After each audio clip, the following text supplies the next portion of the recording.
Assalamualaikum, salam sejahtera. Debat bola episod 100. Kali ini 100. 100 kita dah genap masuk episod 100. Sepanjang kita berstart siaran bila setahun lebih September macam tu September ke? September. Kita bukan Julai. Julai. So lebih kurang setahun lebih tak masuk 2 tahun lagi kita dah ke episod ke 100. Macam sinetron tu. Kan? Sinetron. Kan? Macam kawan kau Sinchan. Jangan seru. Aduh. Episod dia marah nanti. Episod 100 ni saya bersama dengan rakan saya Amir Fuad bersama dengan Izzy dan juga Jufri. Hari ni kita nak bercerita tentang episod 100 ni kira macam orang boleh senang ingat lah sebab episod 100 kan. Tapi kita nak cerita pasal pengadil. Cerita pasal prestasi pengadil. Tapi sebelum aku nak cerita pasal prestasi pengadil, kena diingatkan semua orang sebenarnya pengadil ni adalah seorang manusia juga. Betul. So apa yang kita bincangkan ni kita nak cuba perbaikilah apa yang kesilapan pengadil ataupun prestasi semasa lah dia orang Insiden pertama aku nak bercakap sebab aku bukan nak cerita pasal last game week je tapi game week yang sebelum tu juga. Insiden pertama aku nak cerita adalah pasal berkenaan UiTM lawan Pulau Pinang. Time tu aksi seorang pemain ni yang dah pindah pun daripada UiTM, Adam Reed. Ketika beliau jelas sudah gagal mengejar larian solo Azwan Arifin. Betul. Dan sengaja menghulurkan peneranjang. Yang buntut. Sepak. Pungkuk. Kena tapak lah mata kan. Bila tengok sekali nampak macam tak kena. Tapi mungkin kena. Tapi mungkin tak adalah kena hayun habis-habisan kan. Tapi memang kenalah. Menyebabkan pertahanan Pulau Pinang tu jatuh. Keputusan hanya kad kuning diberikan oleh pengadil. Macam mana Izzy? Okay, personally aku tak bersetuju dengan kad yang dilayangkan tu, kad kuning lah, which is aku rasa tu kena straight red lah kata kan kalau dia tak ada. So sebab obviously memang tindakan tu sebenarnya bukan untuk clean tackle lah kalau dalam bahasa bola sepak nampak sengaja nampak sengaja pasal player tu dah melepasi dia satu. Dan bola pun memang kat depan dia, bukan bola kat belakang kata kan. So dah tak ada point dah sebenarnya kau nak ulur kaki tu. So tinggal kalau kena dengan pemain tu, memang obviously memang niat nak menjatuhkan lah atau mencederakan. Maknanya berbahaya lah. Berbahaya, tindakan tu berbahaya dan sebenarnya selayaknya pengadil ketika itu melayangkan kad merah. Kalau dalam taekwondo okey lah.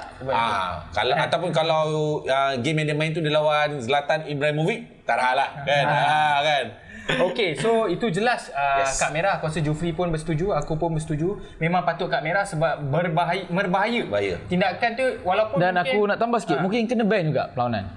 Sebab tak ada semangat kesukanan dan itu adalah dangerous play. Tak boleh nak ban. Dah tak ada dah kali Malaysia.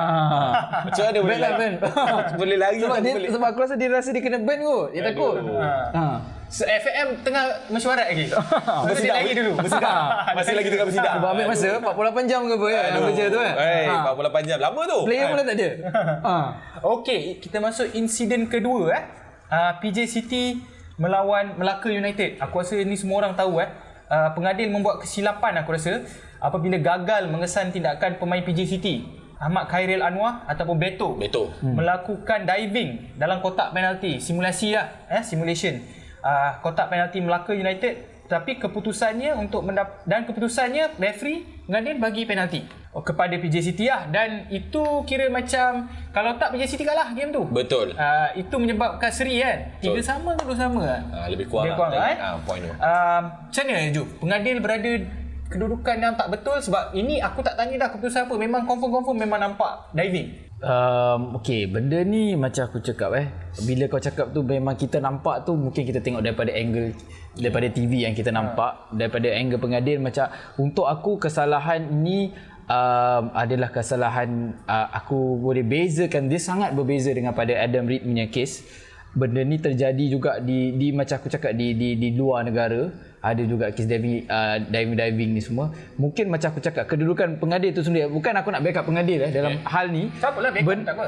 Backup tak apa. Yelah tak, mungkin ada orang macam cakap clear cut. Benda tu clear cut sebab orang akan cakap, orang akan refer apa bila orang nak counter balik. Dia orang akan cakap refer tengok balik video ni. Tapi tu aku cakap angle yang berbeza video tu. Kalau kau ambil point of view referee punya video dan kau cakap benda tu clear cut nampak, ya kau boleh salahkan referee. Tapi tu aku cakap tak adil juga untuk referee. Nombor satu macam Amin cakap tadi, referee adalah manusia dan angle referee tu sendiri, dia punya pandangan dia mungkin daripada belakang nampak macam ada terjahan ke ataupun macam terlanggar kaki ke. Macam aku cakap, benda ni normal dalam bola sepak sebab pernah terjadi. Jadi aku rasa kesalahan ni boleh dimaafkan sebenarnya. Mungkin patut ada tindakan susulan, of course, untuk orang kata apa ni, penguatkuasaan ni lah, untuk memberi amaran kepada pengadil-pengadil lain untuk lebih berhati-hati lepas ni. Tapi itulah komen aku untuk kes ni. Kalau ikutkan kalau betul keputusan pengadil pada perlawanan tu, kalau dia buat apa yang betul, sepatutnya Beto boleh dilayangkan kad kuning lah. Ya, sebab berlakon lah, menipu lah kata kan. Beto lepas tu pun dah buat permohonan maaf, dia cakap macam-macam lah, dia cakap minta maaf apa benda semua. Dan pengadil pada malam tu Muhammad Fairuzi telah dikenakan tindakan pergantungan daripada sebarang tugas selama 2 minggu serta merta dan akan dirujuk kepada pengurus pembangunan. Aku tertanya-tanya apa fungsi pembantu pengadil ketika Beto dive tu. Dia tak nampak ke? I mean, dia tak boleh nak assist ke? Mungkin sebab aku rasa aku perasan ada video tu tapi aku tak tengok game tu lah. Mungkin selepas daripada kejadian dijatuhkan tu ataupun lakonan menjatuhkan badan tu, mungkin opponent team ada mana ada, kita tak tackle, mesti akan ada argument dan mungkin pembantu pengadil boleh assist tapi macam tak nampak ada bantuan lah. Mungkin pandangan dia tak nampak ke, kita tak tahu. Ataupun selalunya aku pun tak pernah jadi referee lah yang aku nampak macam ni bila dia ada penolong pengadil penolong pengadil ni mungkin boleh menasihati pengadil tu. Tapi final decision still pada pengadil tu. Mungkin pengadil yang mungkin dia dah nasihat tapi dia dah cakap aku nampak is diving kan. Tapi dia cakap tak, aku punya call memang aku nampak ni. So benda-benda macam tu mungkin boleh terjadi. Insiden ketiga, JRT melawan Selangor. Penalti kedua ketika Bergson hendak menendang bola, kedudukan kedua belah kaki penjaga gol Selangor iaitu Khairul Azhan dilihat telah keluar dari garisan gol. Mengikut laws of the game, sekurang-kurangnya kedudukan sebelah kaki penjaga gol perlu berada di atas garisan sebelum bola disepak lah diambil oleh pihak lawan. Berdasarkan ulang tayang televisyen, kelihatan nampak macam kedua-dua kaki Khairul Azhan dah keluar sebelum disepak. Pengulas pada game tu pun cakap, Syed Adni juga bekas penjaga gol cakap turut menyatakan perkara yang sama berlaku ketika itu. Kalau betul-betul kita ikutkan law of the game ataupun peraturan yang disediakan, dia macam ni. Kalau Bergson jadikan gol, benda tu tak ada masalah, tak ada retake. Tapi kalau tak ada, ambil balik lah. Tapi kalau Khairul Azhan save macam hari tu ataupun bola tu out, kena ambil penalti tu balik. Kena retake lah. Kena retake. So apa yang terjadi dekat situ, kesilapan daripada yang jaga garisan tu lah. Betul. Iaitu pengadil yang kat tepi jaga gol itulah. Betul. Pembantu pengadil tu. Okey, itu kita tahulah satu insiden yang aku rasa benda dah lepas. Aku rasa sebab benda pasal garisan ni sebenarnya agak sensitif musim ni, sebab aku rasa benda ni baru diorang betul-betul kuat kuasa, at least sebab pengadil selalu keluar awal pengadil pula, penjaga keeper selalu keluar awal. Betul. Selalu keluar awal. Sorry. Tapi aku macam nak bagi pendapat sikit kalau mungkin kita nak terus. Okey, betul, dalam satu dimensi yang lain kita nampak kes Khairul Azhan. Aku berpendapat ni pandangan aku sendiri, di mana mungkin pengadil cuma memberikan advantage ataupun fair and square, di mana actually yang aku faham, actually Bergson sendiri pun dia tak boleh buat fake shot macam tu. Starter kick tu, aku tahu yang acah tu sebenarnya adalah salah dalam penalti sekarang. Betul. So aku rasa itulah pandangan aku. Semata-mata kalau kita nak highlight benda ni, Khairul Azhan mungkin ada kekurangan dekat situ. Dan sebenarnya Bergson pun start dengan Bergson yang buat starter kick tu, sebab tu mungkin keeper dah tertipu dan terkeluar. By right sebenarnya tak boleh macam tu. Pembatalan tu patutnya datang daripada Bergson sendiri. Itu pun aku ada baca juga at the first place. Jadi mungkinlah kita kena tanya referee tu. Mungkin dia nak mengawal tempo permainan ataupun tak nak lah jadi lagi panjang. Dia cakap just go with it, dan dia bagi fair kat dua-dua dan benda tu safe. Boleh jadi. Bagi. Insiden keempat, Sabah melawan Terengganu. Ini yang baru-baru ni lah. Pengadil perlawanan antara Terengganu menentang Sabah di Likas, Khairul Azwan Kidam mencuri tumpuan apabila beberapa keputusan yang dibuat oleh beliau dinilai tidak sepatutnya berlaku dan merugikan pasukan Terengganu. Ada orang kata ini yang paling malam sekali tu Terengganu dirompak. Jaringan Jordan Mintah yang dibatalkan kerana pengadil menganggap penyerang Terengganu itu mengasari penjaga gol Sabah. Roxanne Randy. Tapi kalau kita tengok balik video tu, sebenarnya Mintah berjaya memenangi bola tu secara fair lah, secara adil lah, di udara sekaligus menanduk bola dan beliau tidak mengasari pun penjaga gol. Betul. Sepatutnya gol tu tersebut diberikan, namun situasi ini kita melihat penjaga gol sentiasa kau kena ingat penjaga gol ni bukan dalam Malaysia je. Kau tengok liga-liga mana, penjaga gol ni sentiasa dilindungi. Senang dilindungi. Kalau tak sikit je foul. So mungkin dalam situasi tu, mungkin pengadil sebenarnya dia tak 100% nampak dan dia ingat memang ada touch, ada kontak dan dia terus bagi foul. Advantage tu kepada sebab aku rasa kalau banyak liga-liga besar pun kita tengok senang sangat pengadil bagi foul dekat kepada penjaga gol lah.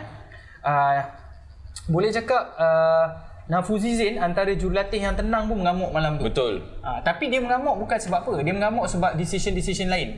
Keputusan-keputusan lain. Dan dia orang kata banyak keputusan yang tak menyudahi pasukan Terengganu pada malam tu dan beliau dilayangkan kad kuning.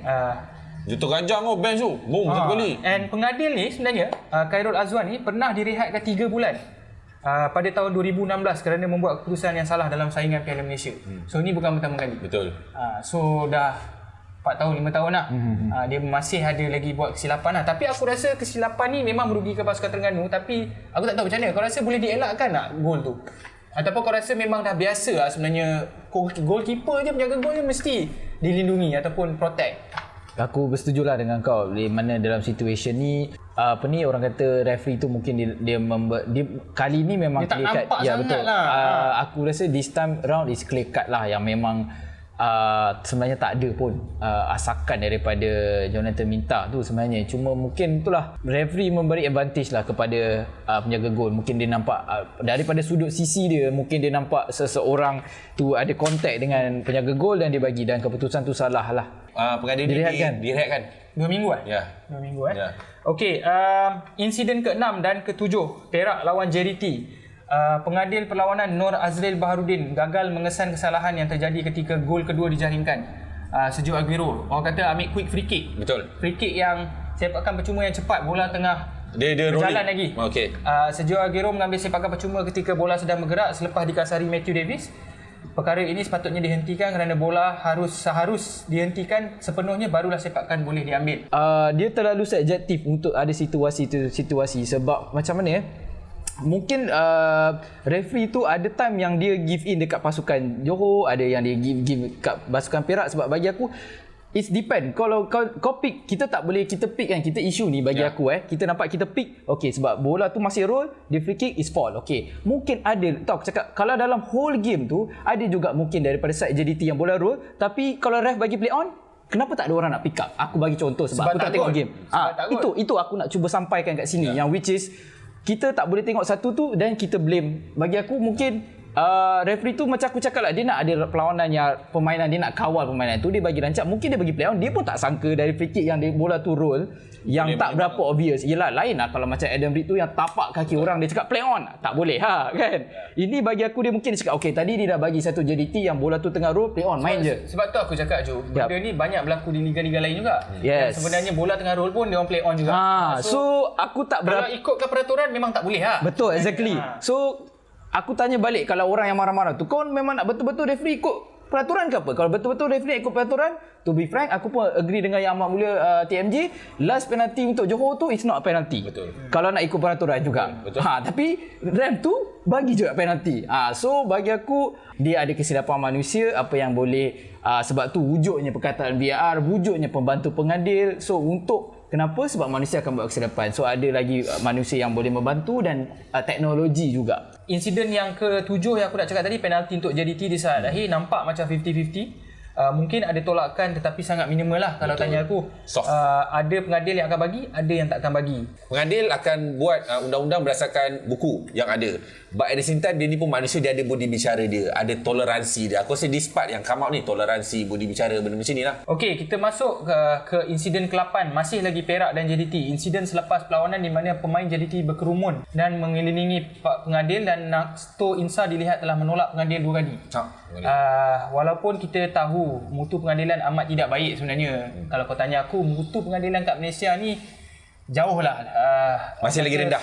Masih lagi rendah lah. Bukan profesional pun. Tapi kita seharusnya tidak boleh mengasari pengadil seperti itulah. Dalam bola sepak ni provokasi sentiasa wujud. Betul. Sebab malam tu ada orang cakap Kenny Palraj lah pemain Perak provoke. Provokasi sentiasa wujud. Tapi kita sebagai pemain antara kita nak koyak atau tak koyak. Simple like that. Koyak atau tak koyak je bro. Kan? So mungkin malam tu nak Stok Insah koyak lah. Mungkin kan? So malam tu dan selepas itu boleh dilihat sekali lagi nak Stok Insah macam tak puas hati melulu ke pemain Perak. Mungkin ada provokasi lah. Macam mana Zee kau tengok keputusan pun dah keluar kan? Keputusan dia belum lagi laku. Yelah, tapi dia akan review lah Akan review lah. Aku kata laporan telah diterima. Sekarang tengah tunggu proses untuk dijatuhkan hukuman satu lain. Tapi aku dah baca tadi kejap tadi sebelum kita shoot Astro Arena dia keluarkan, mungkin dia akan berhadapan dengan penggantungan. Siapa nak Insah? Nak Insah. Tetapi tempoh berapa lama itu tidak pasti. Tapi cerita dia itulah penggantungan lah. Perkataan penggantungan tu keluar dekat headline tu. So personally kalau kau tanya aku setuju dengan Amin, benda tu tak patut berlaku. Kalau koyak sekalipun tak patut ada penolakan lah, tak patut sentuhan lah kan. So tengoklah macam mana keputusan dia. Cuma yang menjadi tanda tanyanya tentang macam mana proses ini yang nak dilakukan. Sebab ada yang kata benda ni macam berat sebelah, ada yang kata benda ni macam double standard. Macam baru-baru ni kita ada tengok video di Bola Mama kan. Aku tak tahu, aku sekarang tengah monitor jugalah cerita-cerita tu macam seronok je. Okey, Yang Amat Mulia TMJ menggesa sudah tiba masanya untuk memperkenalkan VAR. Macam mana VAR? Aku dah sebut dah dulu, kita pernah sebut VAR, komputer mahal. Okey, daripada aku punya bahan risikan buat corakan VAR adalah baik. Of course dia adalah antara solusi yang baik untuk pasukan untuk liga kita. Tetapi kalau based on daripada aku ambil sumber daripada CEO MFL sendiri, Dato' Abdul Ghani Dato' Abdul Ghani. Pangkat. So resource yang dia cakap dia orang ada buat study juga pasal VR. Kalau kau tanya pendapat aku Amin, untuk kita sekarang masih belum mampu dan aku tak lebih baik kita punya dana tu kita fokus kepada pembangunan pengadil. Yes. Kenapa macam aku cakap Datuk Abdul Ghani tu dia ada cakap untuk dia pernah buat Ricky lah, dia cakap tim dia untuk setting VAR saja equipment setup adalah $650,000 bersamaan dengan 2.6 juta ringgit Malaysia. Dan dia cakap satu perlawanan tu bila dah set up tu dia kena update lah cabling ni semua, VAR ni semua, which is di mana train referee lagi untuk VAR. Dia bukan biasa, dia ada training referee VAR, lepas tu ada camera angle kena ada berapa banyak. Dengan kita tahulah camera angle berapa banyak tu semua kena ada few angle yang nak kena set up. Yang kita tengok live pun kita tengoklah tahulah berapa. Kena replay pun dah masuk dalam net gegar je pun benda tu nak kena update. So jadi Datuk minta maaf panjang sikit. So maksudnya untuk kos untuk satu perlawanan ni 4 ke 8 ribu ringgit untuk satu perlawanan. So aku kira Liga Super campur Liga Premier kita ada untuk full squad 12 pasukan untuk Liga Super, Liga Premier ada 11 pasukan, 484 matches. So 484 matches ni aku kalikanlah dengan dia cakap anggaran dia lebih kurang 8,000 tu, kos untuk Liga Super akan menjadi 2.1 million. Liga Premier 1.7 million. So total 3.8 juta bercampur dengan yang tadi equipment awal tu, kos dia ada 6.4 juta setahun. Itu cerita VAR saja. Which is di mana kau bahagikan kepada bulanan, jumlah yang kena ditanggung oleh MFL adalah setengah juta setiap bulan. 550,000, which is maybe dia punya OPEX pun untuk MFL tu sendiri. VAR so dia nak wujudkan. Jadi soalan aku kepada semua, mampukah kita? Aku cerita sikit lah apa tugas VAR ni membantu pengadil membuat keputusan yang penting seperti gol, penalti, keputusan kad merah menggunakan video. Kita tahu Liga Thai dah start guna 2021. Yang aku dapat pula kat sini lebih kurang Jufri lah. Kos VAR anggaran 6 juta USD semusim. Which is lebih kurang 25 juta ringgit semusim. Lebih kurang 60 ke 70% pembelanjaan MFL satu musim. So soalannya ada duit ke tak? Betul. So dengar cerita Khabar Angin pun mengatakan, ni aku tak tahu betul ke tak. Ni Khabar Angin aku dengar Intercom pengadil Malaysia pun kena beli sendiri. Aku lupa nak tambah. Intercom kita beli sendiri. Bukan penganjur yang bagi. Aku betul aku nak tambah yang nampak kenapa VR ni tak lagi logik. Kita bercerita pasal MFL punya pembelanjaan. Okey. Okay, tadi Amin cakap berapa juta lah. Mungkin ada sikit kelainan daripada aku. Okey, yang berapa juta-juta, 6 juta, 8 juta ni semua. Kita tak terlupa juga dalam MFL adalah pemegang taruh dia pasukan mana? Pasukan yang bertanding yang kadang-kadang ada masalah gaji juga. Betul. Jadi siapa nak bayar ni semua ni? Share partner dia adalah pasukan yang bertanding. Betul. Dia orang pun tak boleh bagi duit. Dia orang pun tak ada duit nak bayar gaji. Betul. Kita nak sibuk VAR, so aku rasa Terlalu awal. Aku share sikit dekat Thailand ni kenapa dia orang boleh jalan dengan VAR, sebab ada satu jutawan ni nama dia Madam Pang yang juga pemilik pasukan Port FC, derma 16 juta ringgit. 16 juta baht. 2.2 juta ringgit kepada Persatuan Bola Sepak Thailand untuk buat VAR. asyik. Madam Pang ni antara owner perempuan yang boleh kata cantik lah. Cantik Thailand. Dia yang derma. Dia suka bola. I see. Kita Jadi- perlukan owner Yang macam tu di Cantik Malaysia. lah. Korang Cantik. tolong test Yang cantik. yang bagi duit. propose sikit madam mana-mana Malaysia ni kan. Minta dia sembah sikit untuk VAR Liga Super kan. Madam Fang ke. Madam Fang. Okey, program My Pro RS ni aku dah pernah cerita dulu. Betul. Sebelum ni.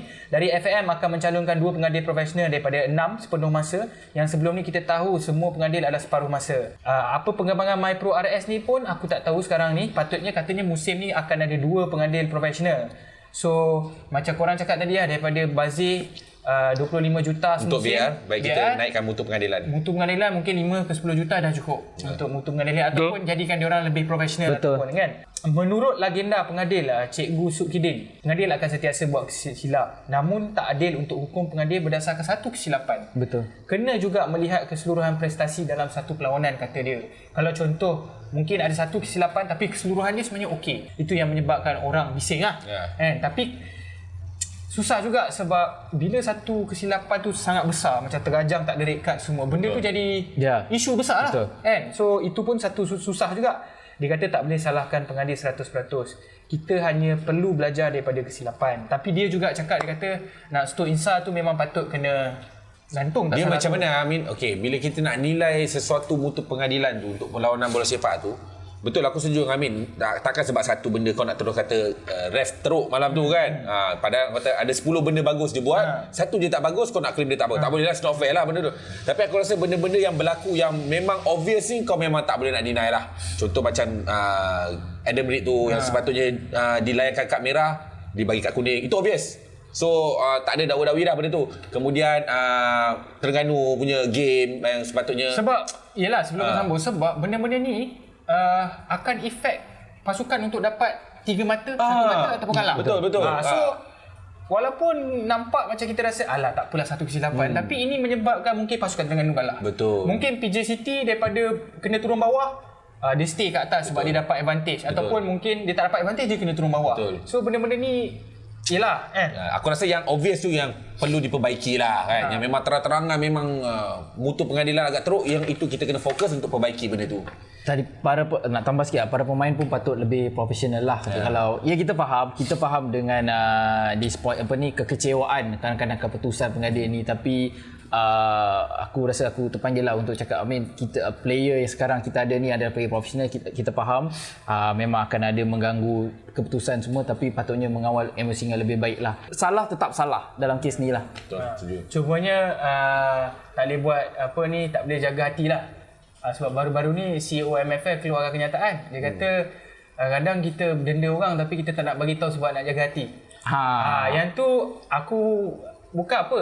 Dia jaga hati. Aku yang dengar sakit hati. Bukan apa tau. Bila aku cakap macam ni, orang akan cakap sebab korang aku nak bantai JDT. Tak ada. Ini aku bercakap kepada semua. Betul. Jaga hati semua. Maksudnya tak kisahlah Selangor ke JDT ke Pahang ke apa. Terengganu ke apa. Engkau berada di MFL bukan untuk jaga hati orang. Betul. Engkau berada di MFL penguatkuasaan bukan untuk jaga hati orang. Betul. Untuk jaga liga ni. Maknanya kalau kau Kena kawal lah. kalau betul kau denda JDT, bagi tahu.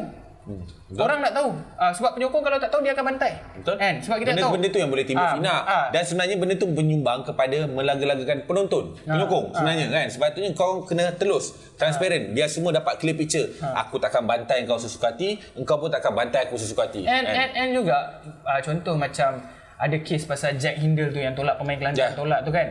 ada juga mengatakan sebab tindakan tu lambat sebab tu nak Stu Insar buat. Bagi aku ya betul juga. Maksudnya Jack Hindle punya tindakan tu sepatutnya dia ambil tindakan dengan cepat supaya orang dapat lain pengajaran lah kepada pemain lain. Tetapi nasib yang bagusnya mungkin Nasto Insar pun akan digantung sebab kalau Nasto Insar tak diambil tindakan, orang akan ingat, orang tak akan respect pengadil lagi lepas tu. Lepas tu akan ada kejadian ketiga keempat akan berlaku lagi. Tak mustahil benda tu. Kiko Insar pula. Insaf famous kan dan daripada last year hujung tahun lagi bawa ke hari ni kan. So bagi aku itulah, I mean ada yang boleh baik kita ambil lah kan. Betul. Okay. Selain teknologi VR, apa yang boleh membantu pengadil di Malaysia ni untuk membaiki prestasi pada pandangan korang? Aku personally bila bercakap untuk menaikkan mutu pengadil, aku rasa paling obvious untuk benda kita buat, ini aku setuju dengan cikgu Gideon ya, kita kena perbanyakkan lagi simulasi untuk pengadil. Sebab aku rasa bila dia cakap macam tu, maksudnya kita ada kekurangan dekat situ. Ini claim by cikgu Gideon sekali ya, kita kurang simulasi. Training tu kan, mungkin Yalah, sebab dia orang bukan pro.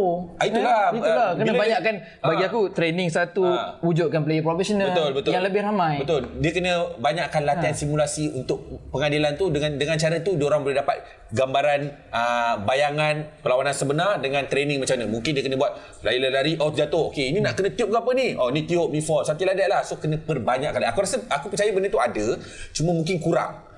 So apa yang kena buat, mungkin peserta pengadil kena fokus satu kalender training untuk pengadil. Macam tadi kau cakap apa, My Pro RS. Okay, My Pro RS mungkin boleh involve that kind of system ke apa ke. Buat satu kalender untuk buat training simulasi, play ada. Kata bila kita nak naikkan mutu pengadilan, obviously lah kan, banyakkan training, kemudian mungkin boleh naikkan allowance. Then instead of hired part time, mungkin boleh fokus kepada full time. Benda-benda macam ni sebenarnya menyumbang kepada, yelah, pengadil pun manusia kan. Bila dia dapat kerja yang seronok, kerja yang orang kata training yang bagus, dia akan bersemangat kan. Aku percaya dia akan semangat. Kalau korang kerja kat tempat-tempat lain pun, aku rasa korang akan bersemangat kalau environment korang bagus. So personally aku rasa training simulasi tu kena diperbanyakkan lagi. Jufri? Sedikit sebanyak apa yang Izzy rangkumkan tu, apa yang aku masukkan jugalah, yang aku nak tekankan sikit mungkin daripada Izzy tadi adalah wujudkan lagi ramai pengadil profesional lah. Macam kita cakap, cikgu sendiri pernah cakap pengadil profesional ni sangat kurang. Even topik kita dulu sebelum ni pun Amir pernah kupas, kalau ingat Amir pernah kupas cakap lah, pengadil kita ni yang profesional ada 2 je kan. Aku ingat lagi time Amir cakap dulu. So jadi kita kena ramaikan lagi pengadil profesional ni. Yalah, cuba kau bayangkanlah, bila wujudnya pengadil profesional, jadi dia akan fokus terhadap kerja dia. Kau bayangkanlah yang semi profesional ni mungkin siang hari dia buat benda lain ke apa ke, dia dah stres. Saya silap yang yang Khairul referee Terengganu tu, mungkin dia ada stres kat tempat kerja ke apa. Kita tak dapat nasi dagang tu, dia bengang Terengganu. Mungkin kita pun tak tahu. Benda dia mungkin dia kerja siang yang terlalu sibuk ke apa, penat dia punya larian pun slow untuk masuk penalty box, dia tak nampak, dia tengok pun pada tengah padang. Benda macam tu. Tapi dia polis, dia simulasi dulu siang tu. Itulah sebab technically nampak macam simple, tapi bila kau jadi seorang pengadil profesional tu memberi impact yang banyak. Okey. Aku nak tambah sikit. Pertama, sebelum kita nak buat training apa benda semua, kita kena anggap yang pengadil ni adalah sebahagian besar aspek penting dalam bola sepak. Betul. Selagi kita tak anggap pengadil ni dalam ekosistem bola sepak, selagi tu kita tak boleh buat apa-apa. Nombor 2, macam korang cakap tadi, profession sepenuh masa. Goal line teknologi makan kos juga. Ini untuk goal line teknologi lah. Mendapatkan seorang atau 2 orang pengadil yang baik daripada luar negara untuk Liga Malaysia, mungkin untuk pengalaman masa awal-awal, mungkin itu pun melibatkan kos. Tunjuk statistik pengadil kepada orang ramai supaya kita sendiri boleh lihat berapa peratus kesilapan dan keputusan yang tepat boleh dibuat. Betul. Dan boleh diperbaiki dengan stats tu. Pengadil ini manusia, mesti melakukan kesilapan. Namun berapakah peratus kesilapan tersebut? Keputusan pengadil perlu tegas terhadap pemain-pemain yang tidak menghormati pengadil. Macam contoh Nasto Insar tu, pengadil tak boleh takut untuk buat keputusan. Kalau kad merah, bukan Nasto Insar je, yang tackle bahaya tu pun. Kalau kad merah, nak jaga hati apa? Aku teringat yang pengadil kena tolak tu lah. Siapa tu? Aku tak ingat lah nama dia. Dia halang lah. Lepas tu dia tolak pengadil tu. Tergolik siapa pengadil tu? Apa? Jack Hindle tu lah. Jack Hindle lah. Komunikasi di antara pengadil ini, tak salah aku Liga Australia buat benda ni. Komunikasi di antara pengadil semasa perlawanan untuk tatapan dan boleh didengari penyokong, supaya semua keputusan pengadil yang dibuat tidak perlu dirahsiakan. Susahlah untuk jadi pengadil sendiri pun. Aku bila kita bercerita ni, aku fikir kan, bila korang cakap pengadil ni tak bagus kan, macam mana definisi bagus korang tu untuk pengadil? Pun adalah benda lumrah. Pengadil ni aku rasa dia macam ala-ala goalkeeper dah. Dia save banyak, tak diingati sangat, tapi satu gol dia lepaskan akan diingati sampai bila-bila. Macam tu lah juga pengadil. Aduh, sedih Sedih. Bukan pengadil bola sepak je. Aku rasa kalau pengadil wrestling pun pening kepala juga. Nak kena rempuk aku si apa Mat. Pengadil wrestling berlakonnya. Berlakon. Okey. Ya, itu Mungkin betul-betul. pengadil Liga Malaysia berlakon. Ya. Kita tahu. Kita akan jumpa lagi di episod yang akan datang. Assalamualaikum dan salam sejahtera. Terima kasih.